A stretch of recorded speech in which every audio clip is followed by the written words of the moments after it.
살아오며 우리는 수많은 인연을 맺습니다. 친구, 이웃, 친척, 가까운 사람일수록 더 자주 만나고 더 많은 시간을 함께 나누고 싶지요. 그래서 때로는 집으로 초대해 밥을 함께 먹고 밤늦도록 이야기를 나누기도 합니다. 하지만 이상하지 않으신가요? 가까운 사람을 집에 불렀을 때 오히려 마음이 불편해지고 관계가 어색해진 경험 말입니다. 분명 좋은 마음으로 시작했는데 돌아서고 나면 왠지 모르게 서운함이 남고 마음에 작은 금이 생기곤 하지요. 사람과 사람 사이에는 눈에 보이지 않는 경계가 있습니다. 그 선을 지킬 때 관계는 아름답고 그 선이 무너질 때 관계는 흔들립니다. 오늘은 바로 그 이야기를 나누려 합니다.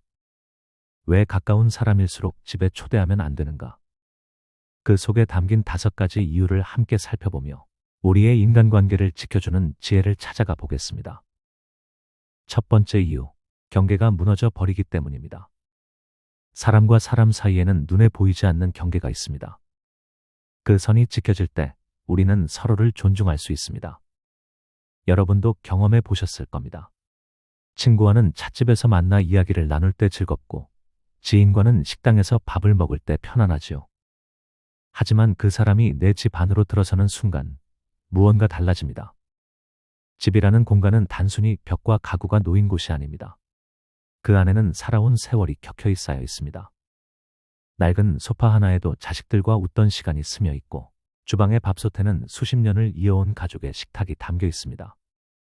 그래서 집은 그저 장소가 아니라 내 인생의 흔적이자 자존심입니다. 그렇기에 누군가 집에 들어와 그것을 보는 순간 나의 속살이 드러나는 듯한 불안과 긴장이 찾아옵니다. 한 할머니의 이야기를 들어보겠습니다. 30년 지기 친구를 집으로 불러 따뜻한 국을 끓여 대접했습니다. 마음을 활짝 열고 싶었던 자리였지요. 그런데 친구가 무심코 던진 말, 너희 집은 왜 이렇게 어둡니? 창문이 작아 답답하겠다. 그 순간 할머니의 마음은 얼어붙었습니다. 이 집은 남편과 함께 땀 흘려 마련한 집이었고 아이들을 키워낸 추억이 가득한 공간이었는데 그 모든 세월이 한마디 말로 평가받은 것처럼 느껴졌던 것이지요. 비슷한 이야기도 있습니다.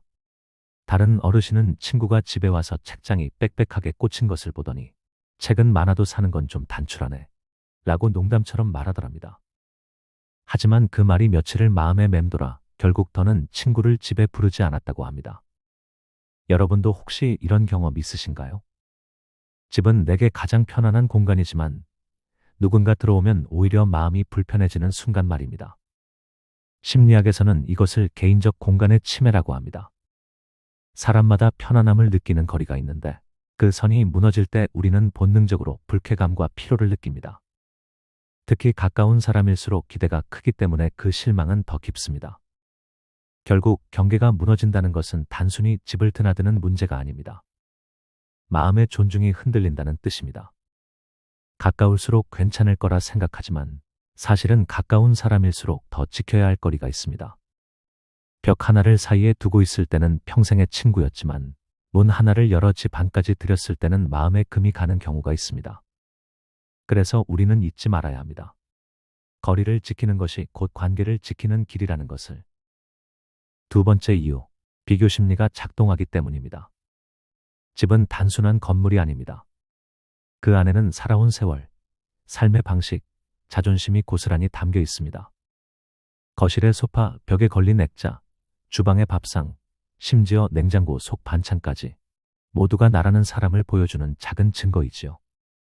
그런데 가까운 사람이 집에 들어오는 순간 알게 모르게 비교 심리가 작동합니다. 이 집은 참 정갈하네. 우리 집보다 낫네. 우리 집이 더 넓은데 저 집은 답답해 보이네. 말은 하지 않아도 마음속에서 저울질이 시작되는 것이지요. 한 할머니는 친구 집에 다녀온 날이면 괜히 마음이 쓸쓸했다고 고백했습니다. 친구 집은 최신식 아파트였고 인테리어도 세련됐습니다. 돌아오는 길에 자신이 사는 낡은 다세대 주택이 초라해 보였고 스스로가 작아진 듯한 기분이 들었다는 겁니다. 반대로 어떤 분은 친구 집을 다녀온 뒤 은근히 우월감을 느꼈다고 했습니다. 우리 집이 훨씬 나아. 저 집은 너무 지저분해. 그렇게 마음속에서 비교하며 스스로를 위로했다는 것이지요. 하지만 이런 마음 역시 관계를 해칩니다. 친구는 알지도 못하는 사이에 평가의 대상이 되고 나는 재단하는 사람이 되어버립니다. 혹시 여러분도 그런 경험 있으신가요? 집에 다녀온 뒤 마음이 괜히 무거워지거나 내 집에 손님이 다녀간 후 혹시 속으로 나를 평가했을까 하는 불안을 느껴본 적은 없으신가요? 심리학자들은 이것을 사회적 비교 욕구라고 말합니다. 사람은 타인과 자신을 견주며 안도감을 얻거나 반대로 열등감을 느낍니다. 그리고 집은 이 비교가 가장 직접적으로 드러나는 무대입니다. 소득 수준, 생활 습관, 취향이 고스란히 보이기 때문이지요. 그래서 현명한 사람은 애초에 불필요한 비교의 씨앗을 만들지 않습니다. 진짜 친구라면 집의 크기나 가구의 가격이 아니라 내 마음을 봐주는 사람이어야 합니다. 그러나 인간은 완벽하지 않기에 비교 심리는 알게 모르게 스며들어 관계를 흔듭니다. 집이 아니라 공원의 벤치에서 마주 앉아도 충분합니다. 동네 찻집에서 함께 웃어도 행복합니다. 비교가 없는 자리에서만 우리는 진짜 웃음을 나눌 수 있습니다. 그리고 그 웃음이야말로 관계를 가장 오래 지켜주는 힘입니다. 세 번째 이유, 말 한마디가 상처가 되기 때문입니다. 집 안에 들어오면 사람들은 무심코 긴장을 풀고 말도 가벼워집니다. 그런데 그 편안함이 오히려 화근이 될 때가 많습니다. 가볍게 던진 한마디가 주인에게는 오래 지워지지 않는 상처가 되기 때문이지요. 한 할머니는 오랜 친구를 집으로 초대해 손수 국수를 대접했습니다. 정성껏 국물 맛을 내고 반찬도 곁들였습니다. 그런데 친구가 첫 숟가락을 뜨며 이렇게 말했습니다. 아이고, 너희 집은 원래 이렇게 짜게 먹어. 나는 좀 짜네. 친구는 농담 삼아 말했을 뿐이었지만 그날 밤 할머니는 잠을 이루지 못했습니다. 평생 자신이 차려온 밥상이 부정당한 것 같고 마음을 내어 대접한 정성이 가볍게 무시당한 것 같았기 때문입니다. 또 다른 분은 이런 이야기를 하셨습니다. 친구가 거실에 앉아 소파를 보더니 이거 꽤 오래 썼네. 좀 낡았다. 하고 웃더랍니다. 하지만 그 소파는 남편과 함께 처음 마련한 가구였고 아이들과 함께 앉아 추억을 쌓은 자리였습니다. 그 말을 듣는 순간 마치 내 세월과 기억까지 낡았다고 평가받은 기분이 들었다고 합니다. 여러분은 어떠신가요? 누군가 무심코 던진 말에 며칠, 아니 몇 년을 마음 아파한 적은 없으신가요? 반대로 내가 무심코 한 말이 소중한 사람을 아프게 한 적은 없을까요? 심리학자들은 이것을 친밀감의 역설이라 설명합니다. 가까운 사이라 괜찮을 거라 생각해 말에 무게를 줄여버리지만 사실 가까운 사이일수록 그 말은 더 깊이 파고듭니다. 그래서 우리는 기억해야 합니다. 가까운 사람일수록 더 따뜻한 말이 필요하다는 것을요. 말은 눈에 보이지 않지만 사람의 마음을 품어주기도 하고 찌르기도 합니다. 집에서 나눈 말 한마디가 평생의 추억으로 남을 수도 있습니다. 반대로 평생의 상처로 남을 수도 있습니다. 그리고 그 갈림길은 내 입술에서 흘러나오는 단 한마디에 달려 있습니다. 네 번째 이유, 생활의 리듬이 깨지기 때문입니다. 집은 단순히 머무는 공간이 아니라 그 집만의 호흡과 리듬이 흐르는 곳입니다. 아침에 일어나는 시간, 밥을 먹는 순서, 낮에 쉬는 방식, 저녁에 불을 끄는 순간까지 수십 년 동안 익숙해진 생활의 박자가 있습니다. 그 리듬이 지켜질 때 우리는 편안함과 안정을 느끼지요. 그런데 가까운 사람을 집에 초대하는 순간 그 박자가 흔들립니다. 손님이 오면 주인은 손님의 생활 리듬에 맞추어야 합니다.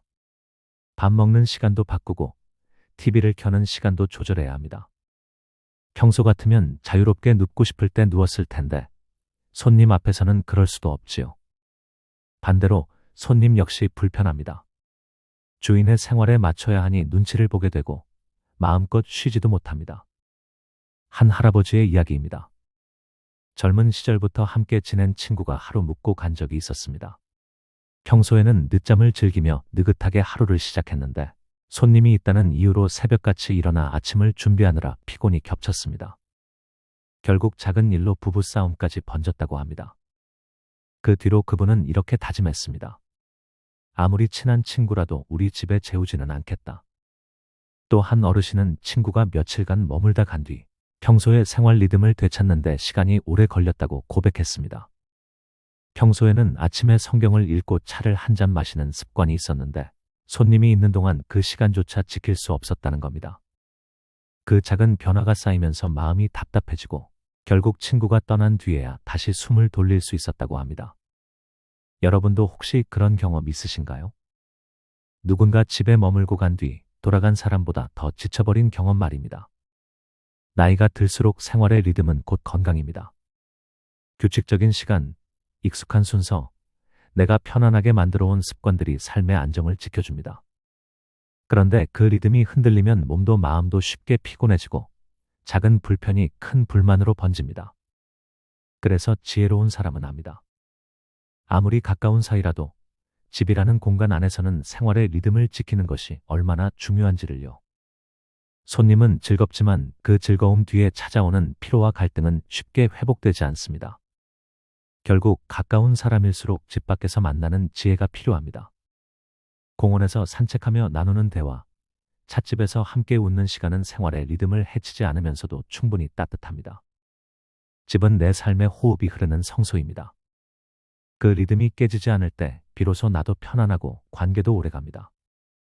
생활의 박자를 지키는 것이 곧 내 삶을 지키는 길임을 잊지 말아야 합니다.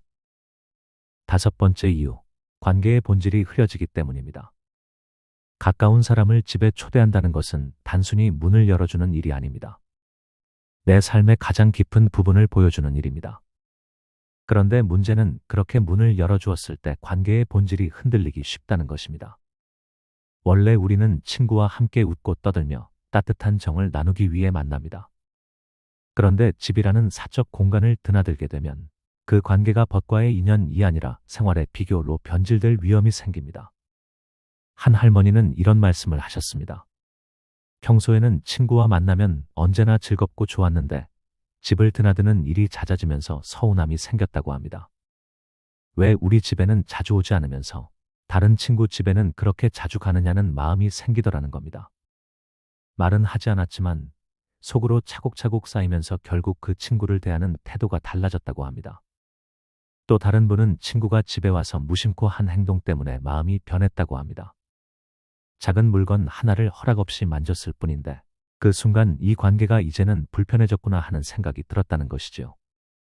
집 안에 들어오면서부터 친구가 더 이상 벗이 아니라 내 공간에 발을 들인 사람으로 보이게 된 것입니다. 여러분도 혹시 이런 경험이 있으신가요? 원래는 아무 문제 없던 관계가 집을 드나드는 순간 오해와 서운함으로 흐려진 경우 말입니다. 집은 가장 솔직한 생활의 모습이 드러나는 곳입니다. 가구의 상태, 생활 수준, 심지어 자녀의 이야기에 이르기까지 모든 것이 노출됩니다. 그러다 보면 대화의 본질이 흐려지고 마음이 투명하게 이어지던 관계가 어쩐지 탁해집니다. 결국 함께 웃으며 지내야 할 인연이 불필요한 비교와 감정으로 얼룩지게 되는 것이죠. 진짜 친구는 내 집 구조를 아는 사람이 아닙니다. 내 마음을 이해해주는 사람입니다. 그 사람과는 굳이 집안에서 만나지 않아도 공원에서 함께 걷고 작은 찻집에서 차를 마셔도 충분합니다. 오히려 그런 자리에서 더 진솔하고 깊은 이야기가 오가고 관계는 더 맑아집니다. 관계의 본질은 존중과 배려입니다. 그 본질이 흐려지지 않도록 지혜롭게 거리를 지키는 것, 그것이 오래가는 인연의 비밀입니다. 집안이 아니라 마음에서 만날 때 우리는 비로소 진짜 친구가 됩니다. 살아가다 보면 우리는 많은 인연을 만납니다. 어떤 인연은 곁에 오래 남고 어떤 인연은 스쳐 지나갑니다. 그런데 결국 오래 남는 인연은 서로에게 상처 주지 않고 적당한 거리를 지켜주는 관계입니다. 가까운 사람일수록 집에 초대하지 않는 이유, 그 속에는 단순히 불편함을 피하려는 마음이 아니라 오히려 그 관계를 오래 지키고 싶다는 깊은 지혜가 담겨 있습니다. 거리를 지키는 것은 차갑기 때문이 아니라 따뜻함을 오래 간직하기 위해서입니다. 집은 우리 삶의 쉼터이고 마음은 우리가 지켜야 할 가장 소중한 공간입니다. 그 마음을 지키려면 인연의 경계를 존중하고 불필요한 비교와 상처를 피하며 각자의 리듬을 존중해야 합니다. 진짜 벗은 내 집에 몇 번 왔는지가 아니라 내 마음이 힘들 때 곁에서 손을 잡아주는 사람입니다. 같은 공간에 있지 않아도 같은 마음으로 이어져 있는 사람. 그것이 우리가 끝까지 지켜야 할 진짜 인연 아닐까요? 오늘 이야기가 여러분의 삶 속에서도 작은 지혜가 되어 소중한 관계를 더 따뜻하고 오래도록 이어가시길 바랍니다. 그리고 무엇보다 여러분의 집과 마음이 언제나 평안하고 고요하기를 기도합니다.